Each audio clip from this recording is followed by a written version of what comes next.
as people start trickling in, let's lift our voices and sing. Let's come Christians, join to sing. So those that are still out there, they'll hear our praise and be encouraged to come in. I don't know how we're going to sing, how you expect me to lead. My tummy is bigger than it's been in a while. So please stand with me and sing, "Come Christians, join to sing. Alleluia, so be it."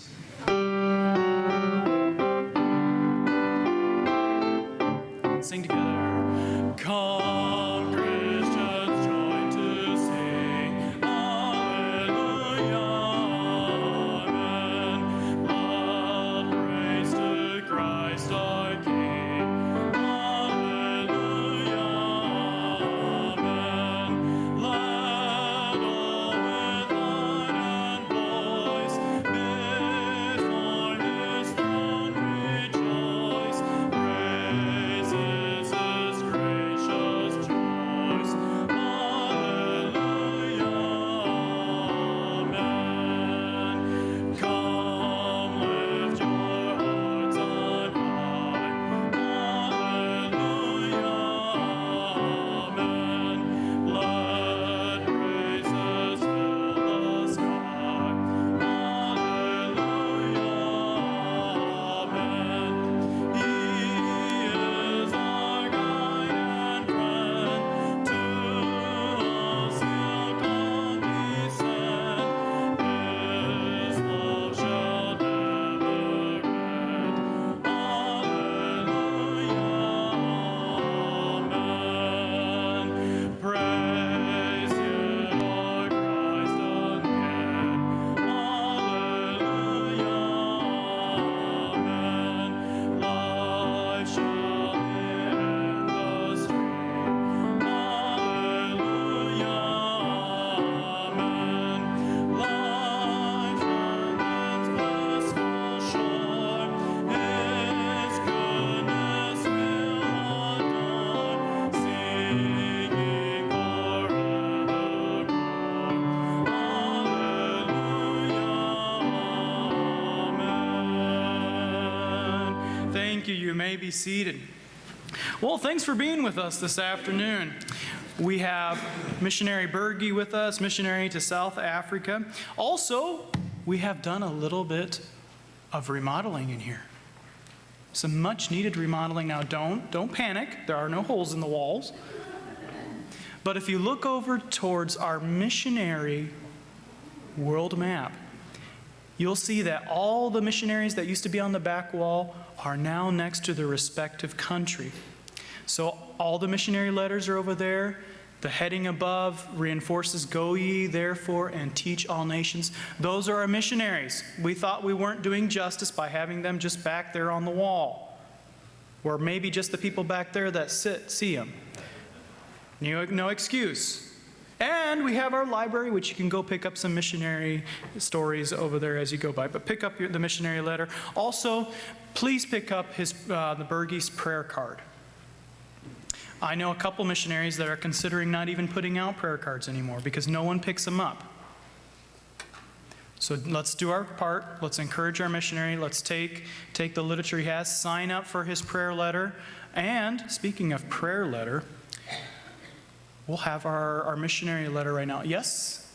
Here we go. Come on forth, brother, and let's hear about our missionaries. I really enjoy this time. There are very few churches that read their missionary letters.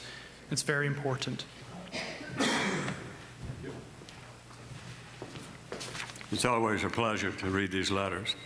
They're so informative. It tells us so much about what's going on in the field, the work these people are doing, trials they go through. It's amazing. We have a brother here telling us about these things. And it's phenomenal what they go through to take the word around the world.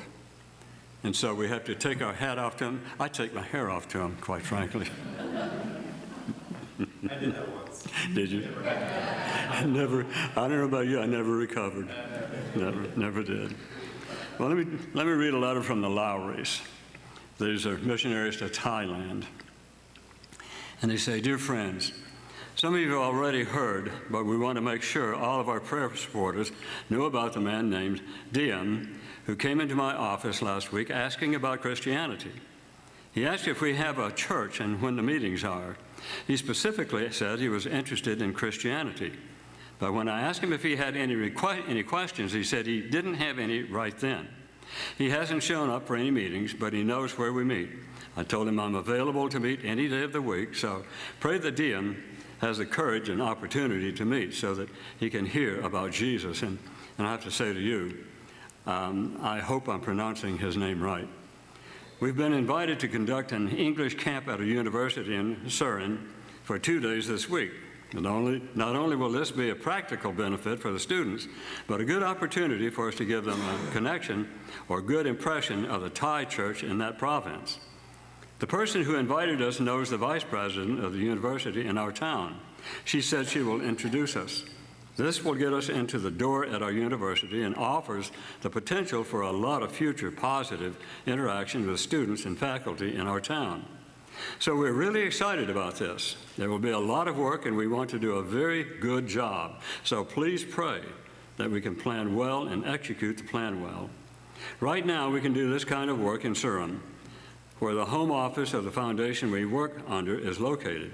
Once we get the branch open in our own province, we can do this kind of work here as well. The paperwork has been submitted to the local government. Pray that it gets approved. We're inching closer to that prayer getting answered. Finally, I find myself making the same request as the Apostle Paul made to the Ephesians.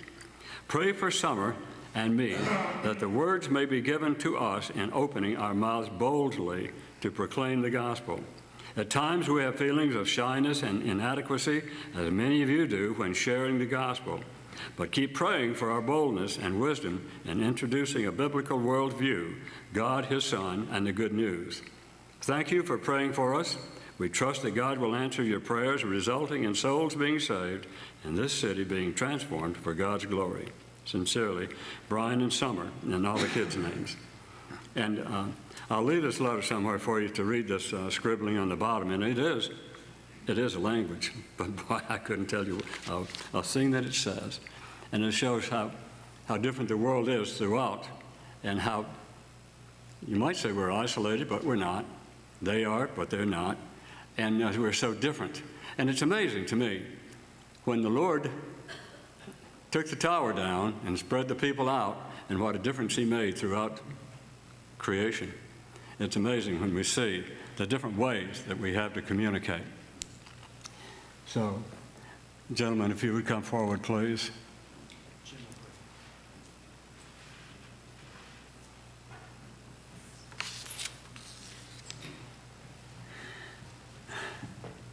Bob, would you ask the Lord to bless this, please? Father, we come to you again today, thanking you for the day you entrusted to us. Thank you for the many blessings we've enjoyed so far this day, Lord. And we ask that you would continue to keep your guiding hand upon North Baptist Church and all churches that are preaching your word. And Father, we ask that you would bless this offering, multiply it to do your will. In Jesus' name we pray. Amen. Amen.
From time to time, I like to fill you in on some of the background of some of the hymns that we are singing. Today, I'd like to talk about Robert Robinson.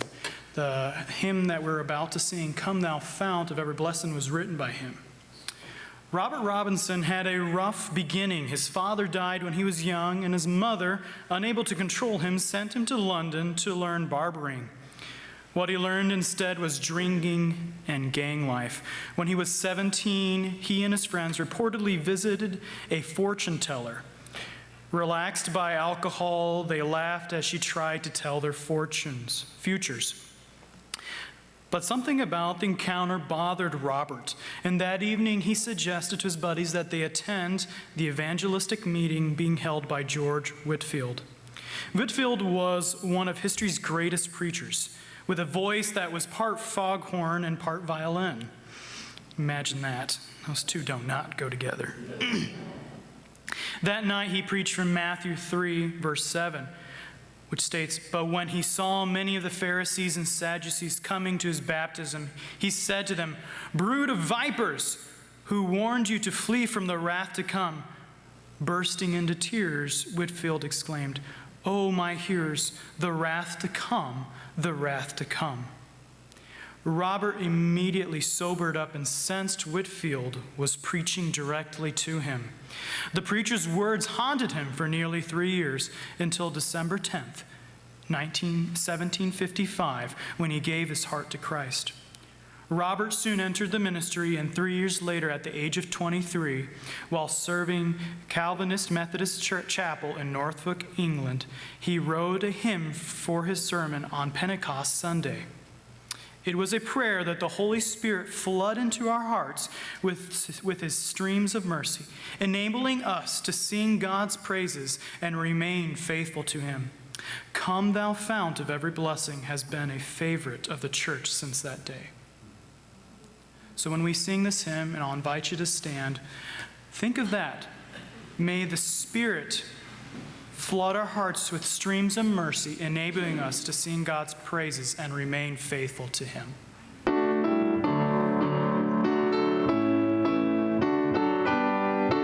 Sing together. Come thou fount of every blessing, tune my heart to sing thy praise. Streams of mercy never ceasing, call for songs of loudest praise. Teem of hope of endless glory fills my heart with joy and love. Teach me ever to adore thee. May I still thy goodness prove. Here I raise my Ebenezer, hither by thy help I come, and I hope by thy good pleasure safely to arrive at home. Jesus on me when a stranger, wandering from the fold of God, he to rescue me from danger interposes precious blood. Oh, to grace how great a debt daily I'm constrained to meet. Let thy grace now like a fetter bind my wandering heart to thee. Prone to wander, Lord, I feel it. Prone to leave the God I love.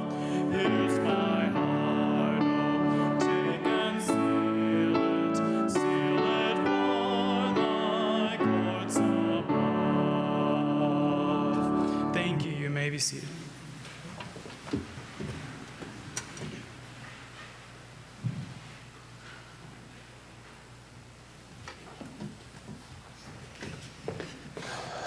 It is me again. I'm sorry, you gotta look at me twice. I know one's bad enough, but Now that you've put me in a food coma and I'm like tipping over as I'm talking, I can't imagine how you guys feel. So I will try my best not to bore you. I will do no circus tricks to keep you awake, but hopefully you'll be excited about what God's doing in the ministry, that will be enough, and because God is certainly being good. We'll show our video in just a second. I want to thank you. I thank you for your prayer support this morning. I want to thank you for your financial support this afternoon. Many of you have sacrificed for our family and our ministry, and I don't take that lightly. I know if my wife was here and our children, I wish that we could all convey that to you. Thank you. It seems inadequate. But I hope when you see what God is doing, you'll think it's worth it all. And so with that being said, a lot's going on. Of course, I'm not going to talk about the things with Lissy. I think we covered that this morning. The ministry is what we'll focus on this afternoon.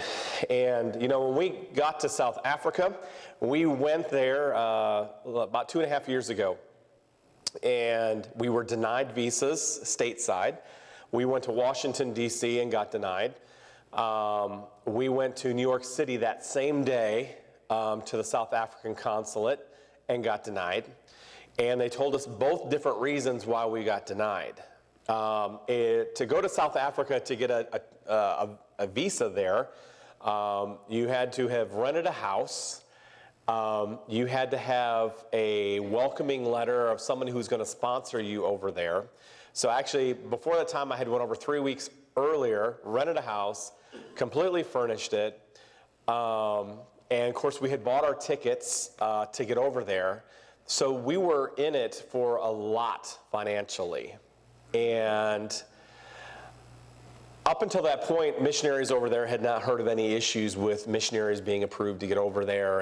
And so we were the first. We're like, well, what's wrong with us? We literally had the South African consulate tell us, ask us how we were going to school our children. And he said, well, we were going to homeschool our children. And he literally looked at my wife and said, you can't possibly do that.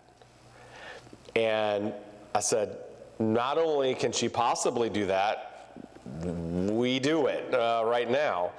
And I also said, South African law, it's not against the law to homeschool in South Africa. This was a Muslim gentleman, and I believe that we got denied for him because he knew we were missionaries that were going over there, and I really believe that he didn't want us going over there for that reason. So we decided at that point we were going to, we had our tickets, and they were paid for, and we were going to fight this battle in South Africa. And so that's exactly what we did. We had no preconceived, as far as nobody had ever done that before. So we had prayed about it, and we just believed that was what God had us to do, so that's what we did. We went over there on a 90-day tourist visa, and we went to work on dealing with the local South African officials. And it's amazing because the Lord put us in contact with a South African official in Port Elizabeth, where we're at, from a member of the church, one of the churches that we minister in. And so we went there to talk to this gentleman, and he was with Home Affairs in Port Elizabeth, and told him what the situation was, and he's like, there's no way you should have got denied your visas. He said, let me go to work on this and see what I can do. And so he did, and he told us to come back the next week. We came back the next week. He said, I want you to go to the office where you can reapply, and you can fight the decision that was made stateside. Again, nobody had ever done this before, and so we went in there and filled out all the paperwork, and the office said, no, this is not going to work, but we'll do it if you can get a letter from the head of Home Affairs. Basically, it's a cabinet position in the South African government. Great, right? So we got the number, and I was driving, and my wife actually made the call, and got this, the Assistant Director General on the phone, and told him the situation, and he said, yeah, we're still offering those kind of visas, and you qualify for that kind of visa. But he was really rude. And he hung up. And we're like, okay, great.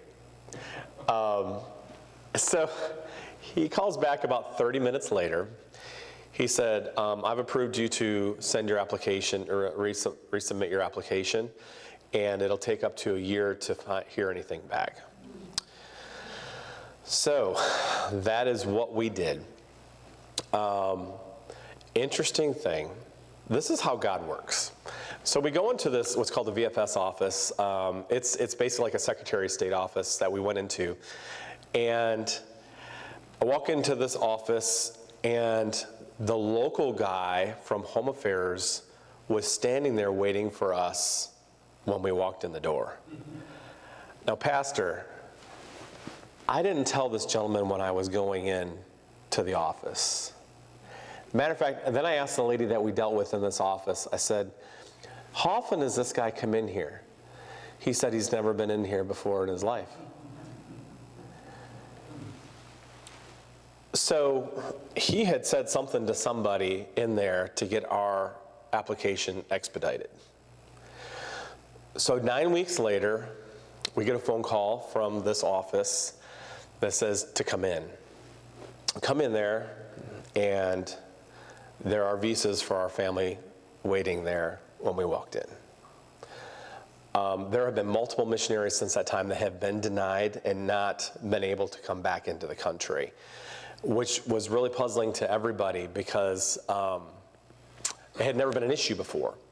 And so 3 months ago, actually, a missionary had got denied, had waited over a year to get a response from Home Affairs. And then they got a call suddenly that said, your application will be approved, you'll have your visas tomorrow. And then what was happening is the South African government was doing an investigation on foreign missionaries coming over that were taking paid ministry positions in South Africa. And what revolves around any government is they weren't getting tax revenue from those people that were ministering, coming over as missionaries. So they have since removed the ban that they didn't tell anybody about, and now missionaries are having no issues that I know of as far as coming back in. I say all that to say this. We have to renew this coming March. So if you could remember that in your prayers, I would greatly appreciate it, that we would not have any issues. Our video I'll show, and then I'll explain a little bit about it after that. It's going to give you a snapshot of where we've been and also what we've been doing and where we believe God's having this ministry go. And then if you got a prayer card, we'll go over that really quick on the back of it.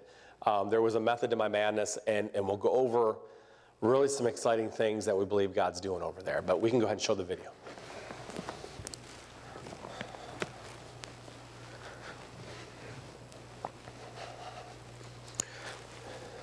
And Brent married this woman, Selena, and they became a family. They were fresh out of Bible college and had a youthful zeal to follow God and pursue Him no matter the cost. Their motto has always been, live a life sold out for Jesus with no regrets. The first hurdle they faced as a family was a season of unexpected infertility. Doctor after doctor said they would never have a child, and the tears fell freely as they begged God day after day for just one child. What seemed impossible became possible in 2002 when their first little miracle was born. As God blessed them with more biological children, they never forgot the lessons learned during those impossible years. Lessons regarding faith in God, lessons regarding the blessing of children, and lessons regarding trusting God to write your story, even when the story doesn't quite make sense. So when God shifted their hearts towards the plight of the orphan and the millions of children already born that needed a loving family, they unhesitatingly said yes.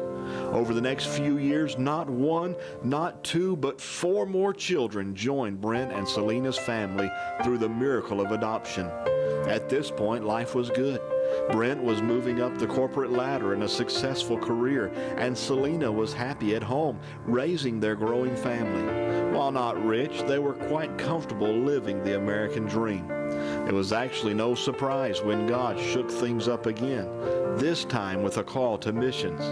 With the full blessing of their pastor and their home church, Maranatha Baptist Church, and acceptance with Macedonia World Baptist Missions, God's leading was clear. The answer was a resounding yes. They would follow God to serve the 3.7 million orphans in South Africa. So it was that this man Brent and this woman Selena gave up the American dream, sold everything they owned, and followed God's calling to South Africa. South Africa is a land rich in cultural diversity. People travel from all over the world to experience the beauty found in South African landscapes, from deserts to mountains to breathtaking coastlines. Yet according to World Bank, South Africa remains the most economically unequal country in the world. The separation between the rich and the poor is evident everywhere you look. Yes, there is first world living with modern roads, shopping malls, and conveniences, but the vast majority of the country is still living in a third world environment. Therefore, extreme poverty, high unemployment rates, crime, and an AIDS epidemic are faced by the majority of the population. The average South African lives on $200 a month. There are also some pretty incredible animals in South Africa.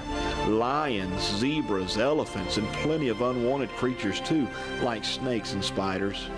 But God didn't call the Berge family to South Africa for the landscapes, or the economics, or the animals.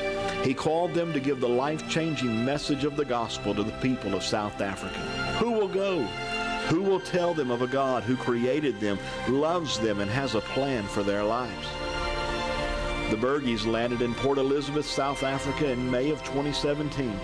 In the past 2 years, God has blessed their faithfulness in so many ways. Brent and Selena partner with veteran missionaries Kevin and Corley Hall and minister in 2 church plants, Grace Baptist Church and Kehika Baptist Church.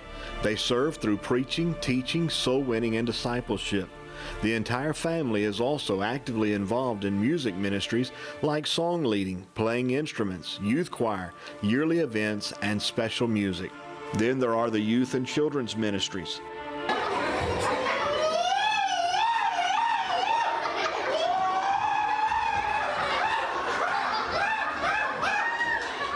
The Berges believe in reaching the youth of South Africa with the gospel before their lives are scarred by sin. They do this through youth meetings, activities, and discipleship classes. They also believe in being the physical hands and feet of Jesus by meeting needs in the communities. So every week they feed 150 women and children a hot, nutritious meal in their soup kitchen. The gospel is clearly taught twice during each weekly meal. The Berges also have a weekly public school ministry where 30 to 60 children learn about Jesus every week. Both the soup kitchen and the public school ministry are funneled directly back to the church plant. While each ministry the Berges serve in has been a blessing, the most miraculous one so far has been the establishment of the Little Fish Ministries Children's Home. God used Brent and Selena's heart for orphans to burden them to reach South Africa's orphans. They will never forget the day they got the first phone call. We have 2 little babies, twin boys, who were abandoned. Can you take them? And that split second, God reminded the Berges of his faithfulness, of the joy in saying yes to hard things, of the miracles he had already performed. So it was that God established a children's home right in the Berges' own house. What a joy to watch firsthand the healing that takes place in little lives when Jesus loves them through you. From starving to well-fed, almost dead to thriving, from unwanted to treasured. God's ways are so far above our ways. It is the Berges' prayer that God will raise up a generation of preachers and Christian servants from the orphans in their care. There are so many exciting things on the horizon for Brent and Selena Berge and Little Fish Ministries. Because the Children's Home Ministry has outgrown their current residence, the Berges are actively fundraising and praying for a permanent property of their own. Their plan is to build cottages for orphans and house parents, a Christian school, a pregnancy crisis center for teenage mothers, and so much more as God allows. Will you pray for the Berge family?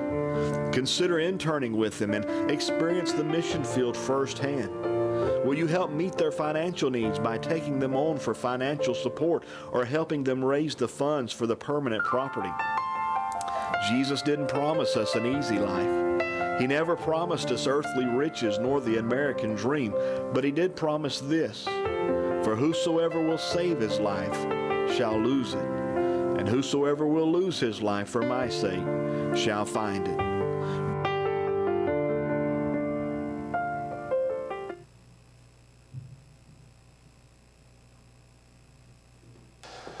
So that is the great need, and that's with the $2,000 that you voted to give us. That puts us right at $150,000 to be able to purchase property.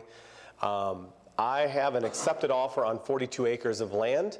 It has nothing on it other than a lot of trees. And this is what you can pray for. The owner of the property has verbally committed to this. And then he decided he was going to leave the country for a month and has not returned yet. So I don't know what God is going to do with that, if he's going to continue to move that forward or if he's going to open up the door for something else. But we have 15 people in our rental house right now. We have interns. We have 3 abandoned children, Kazi, Kiki, and Depiwe. And of course, all of our children, my wife and I. So it's a pretty busy house. And so we have to turn down children almost weekly that we can't take. We're the last resort for the government. And so what happens with those kids, you can only imagine. They have no place to put them. The twin boys that we have, Kazi and Kiki, were found in a shack. Were left there for 3 or 4 days, had flies all over their bodies. They had orange hair from malnutrition, and they were just skeletons. We took them to our personal doctor, and he said that they did not have but more than a week or 2 to survive if things did not change rapidly. We took them in. They could not even hold a bottle at 12 months old. Were extremely weak. I'm happy to report to you that almost 2 years later, they look like little sumo wrestlers. They are huge, and they are happy, and they are thriving in our ministry. They have had an impact on one of the churches, which is, look, when I say white, black, and colored, it is not a racial term. It is a descriptive term that they use in South Africa, so please understand this. Grace was predominantly a white church in a white area. And why I say that is that the people groups don't usually mix groups. So when we brought these children in, it was something that was totally foreign to those folks. And the impact that those 2 boys had on that congregation was nothing short of amazing. Kevin Hall, who we're working with, his heart has always been in church planting in the townships, and that he's planted numerous churches in the townships. He's been there over 13 years. He took Grace over because the pastor that was there before moved north 10 hours away, and they didn't have anybody to run that church. And so he took it over. And of course, Kevin, having a heart for church planting, he didn't care who came to the church. And so we started a van ministry that we're bringing adults and children from the townships into Grace, which had a mixed reaction. That's where our kids come in. Because our kids have had an impact on the members of Grace that could not have been done with adults, obviously, unless the Holy Spirit intervenes. They love Kazi, Kiki, and Depiwe. They have melted their hearts. If you were going to church there, you would probably see Kazi or Kiki or Depiwe sitting with somebody, sitting on somebody's lap and being loved on. How does that impact the local church? Because now they have a heart for black children and colored children that they didn't have before. Our prayer for our ministry is that God will call the children that we have to minister into full-time ministry. That they as nationals then can go church plant and reach their people for Jesus Christ. When I go back, Piwe, who will be 6 soon, will start going into township ministries with me. And he will see ministry and experience ministry and also have a love for his people so that when he is older, Lord willing, and God calls him to the ministry, he can take a church and love those people with a natural love of Jesus Christ. That's the heartbeat of the ministry. The public school ministry that we have, we have freedom there that America used to have. I can go and preach and teach anything that I want, and that's what we do. We preach the gospel twice with the school and twice also with the soup kitchen. We are going chronologically through the Bible, and we have seen young people come to know Jesus Christ. Now, that school is less than a mile away from where we live. It's a school of 500, and we can have access to all 500 children. But like most missionaries say, we need help. I can't do it by myself. And so any of the ministries that we run, the philosophy of the ministry, and if you have really quick, you have one of our prayer cards. We put it on the back. That's a CARE acronym, and it's not just an acronym. It's what steers the ship for our ministry. We are not a parachurch organization. We are a ministry that works hand in hand with our church planning team. And so we go in there. Number one, I don't ever start a ministry without talking to and praying with the church planners that we're working with. And if they don't okay it, we don't do it. We have church people that are very active in the ministries that we're involved in and that we start. But the soup kitchen, when we started the soup kitchen, we preached there twice. And as you know, we have about 150 children and adults that come to that. And we've seen people come to know Jesus Christ. We've seen them baptized and be discipled. And now they are becoming the pillars of that local church in that town, or in that church plant. The school ministry, most of those kids live in the area in Keika where we started a brand new church plant. So on Thursday afternoons, we go into the school. We're there, we preach and we teach and we love on those kids. And then 2 hours later, we're back in the church plant running another youth program for them in the local church.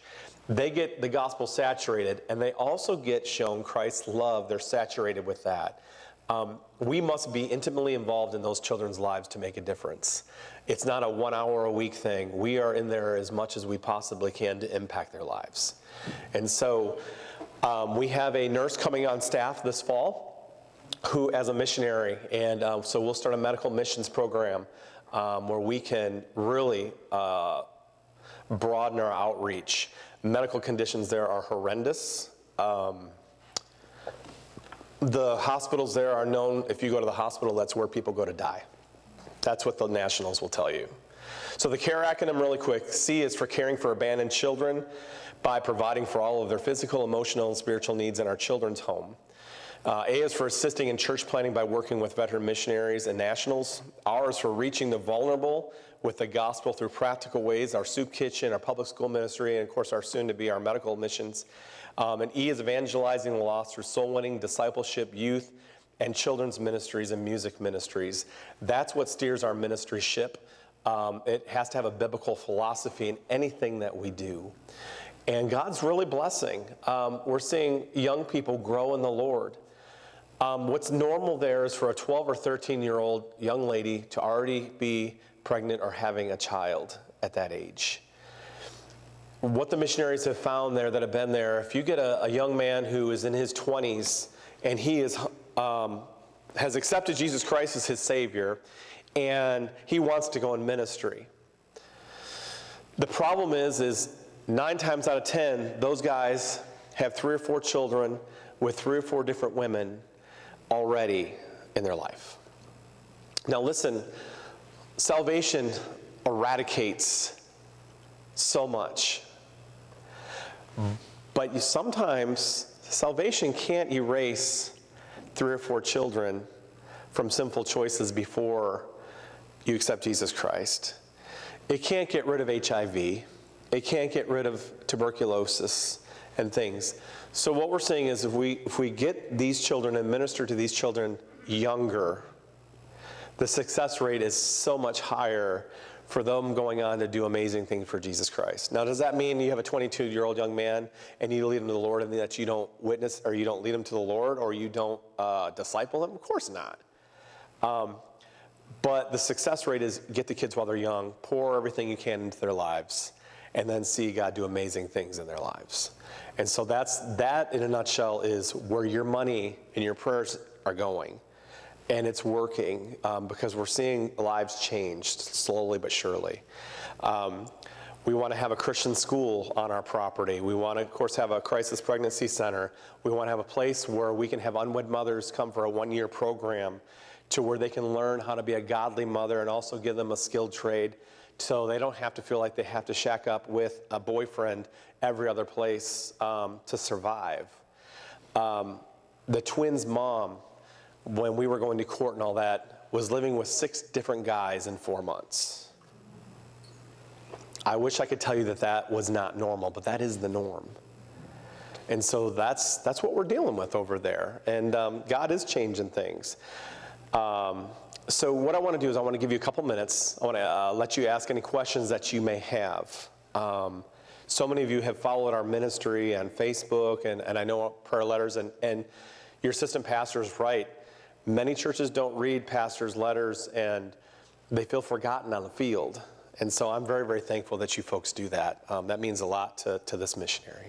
Does anybody have any questions at all about the ministry, where it's going, about South Africa in general, or how I lost my hair? I don't care.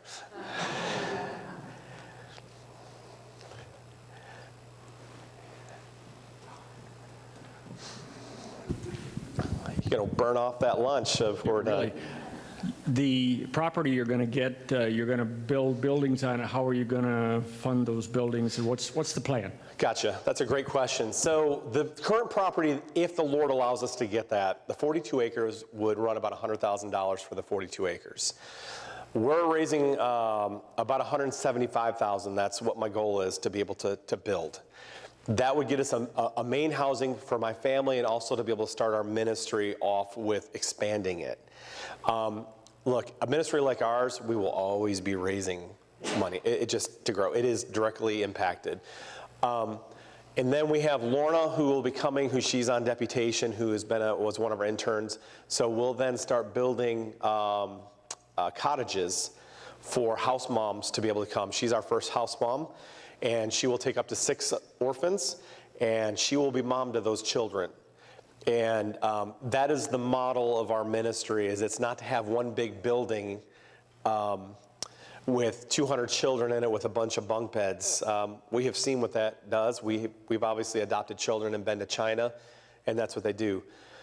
That's not the model we're doing because it doesn't work. It's not good for children. So we believe at $175,000 or around there very closely will allow us to be able to get settled in, start growing the ministry, and then kind of go from there. So, anybody else have a question? That's a great question. Yes, sir. With the large gap between the socioeconomic groups there that you presented, is there a lot of civil unrest in your country? It is brewing.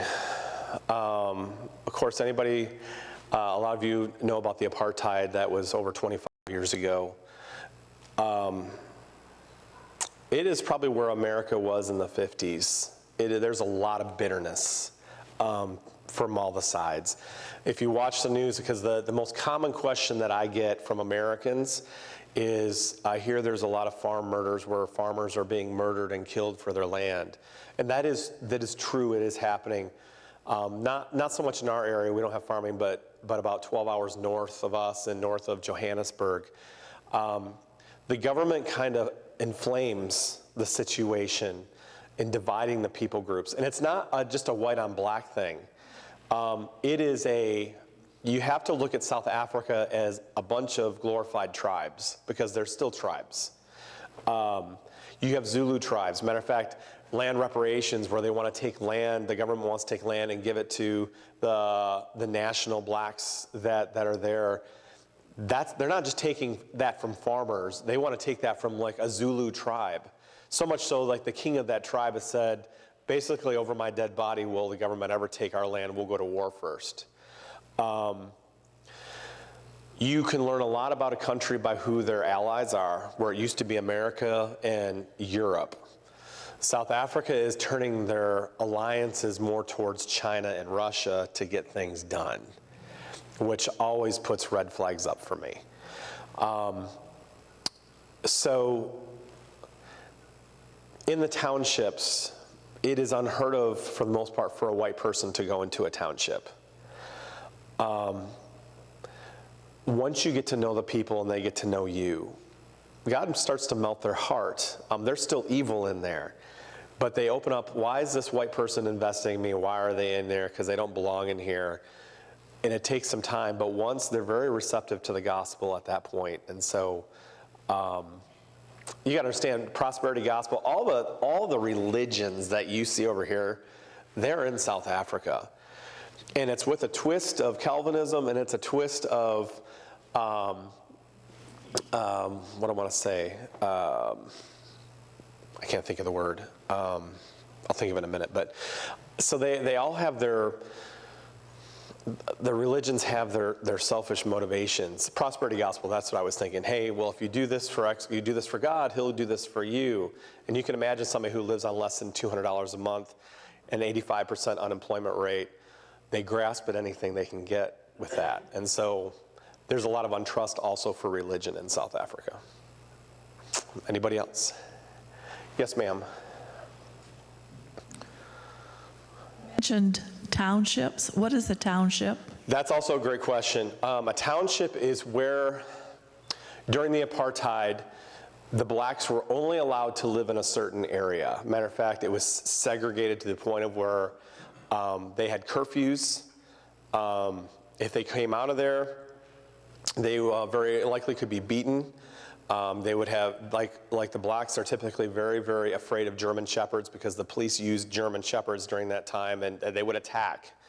A township is where you would see a bunch of shacks. The best way that I could explain it is, if you can think of like plywood and pallet wood, that's what they put their shacks together with, and tin with rocks on top of it. It's very archaic. When I try to tell people that we live in two different worlds, it's very hard to explain because some of South Africa seems very first world. But I can drive 5 minutes from first world and be in the depths of third world, where, I'll be honest, I mean, we've had people come over and they have anxiety attacks. I mean, it's so radically different. They don't have running water, and a lot of them don't have running water in their house. There's no toiletries in the house. They literally use a 5-gallon bucket to go to the bathroom outside. So it's like you feel like you're in the Stone Ages to a point, and then you drive 5 minutes out and it's paved highways, lights, and McDonald's and gas stations and a mall. You want to talk culture shock? That's what we faced as missionaries, as culture shock. So it's radical. Anybody else? Going once, twice. All right. Well, I want to again thank you. If you have questions afterward, please come and see me. Or if you just want to say hello, I'd love to talk to you. Some of you have come up. And we'll hopefully, Lord willing, and by the way, I'm leaving along with Lissy and Nathaniel on Wednesday out of Flint Bishop. We'll fly to Chicago, and then we go to Qatar, and then we fly to Johannesburg, and then Port Elizabeth. So it's about a 38-hour day, 2 days actually. So really pray that Lissy does well on the flight. I would really appreciate that. But thank you so, yes, sir. I would like to ask this question concerning your own children. Yes. Those that were born in your house, and even the adopted. Yeah. Are they adapting well to those kind of cultural differences? Yeah. Or do you see developing, because your oldest is probably about 17? Yeah. Yeah, our oldest is 22, and then the one that's there is 17. Ellie is, yeah. To serve Yeah. in ministry? Yeah. Do you see them developing a good heart of love for Christ? That's a great question. Ellie, who is our 17-year-old, she is a senior this year. She has a huge burden to come back to South Africa and to be able to run the teen girls' home. Ellie, is already discipling and leading teenage young ladies to the Lord, has them in our house on weekends, and is intimately involved in our ministry. You know, we took our kids over when they were a little older, and there's a lot of red flags that people tell you be really careful taking your older children to the mission field, because it's really difficult, and it is. We're blessed. Listen, our children have a heart for ministry, and I mean that. Ellie is training for full-time ministry now.